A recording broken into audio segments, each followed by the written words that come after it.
Pemirsa, meski harga BBM turun, sejumlah angkutan kota, angkot di Tuban, Jawa Timur belum juga menurunkan tarif angkutannya. Tarif angkutan masih tetap sebesar Rp4.000 untuk umum dan Rp2.000 untuk pelajar dan mahasiswa. Faktor penumpang yang sepi dan tingginya setoran menjadi penyebab sopir angkot enggan untuk menurunkan tarif.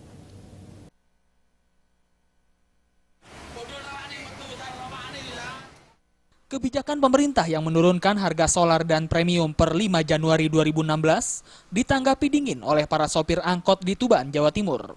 Mereka mengaku penurunan harga sebesar Rp350 untuk premium dan Rp1.050 untuk solar tidak banyak membantu.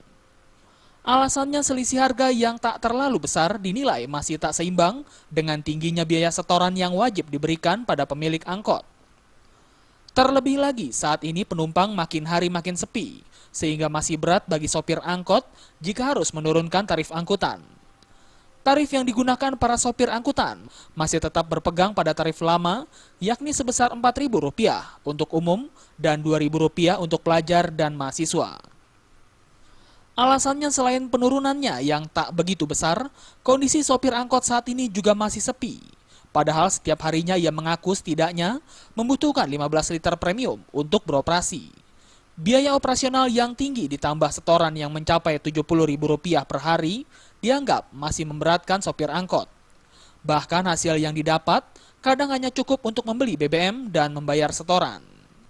Sementara masih tetap tarikannya, terus kalau bensin mendingan turun Rp350. Oh gitu.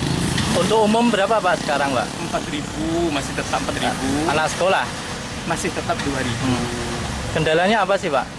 Kalau kendalanya penumpangnya tidak ada. Mana ada ya? Iya, itu aja kendalanya. Standarnya berapa Pak mestinya itu pemerintah? Mestinya katanya kalau DRLG dulu tuh kalau tidak salah, kalau tidak 3.700, 3.800. Sopir angkot berharap penurunan harga BBM dapat dipatok lebih rendah lagi. Idealnya harga BBM khususnya premium bagi sopir angkot adalah Rp3.800 per liter, sehingga dapat meraih untung. Dari Tuban, Jawa Timur, Sumali Malwapati melapor.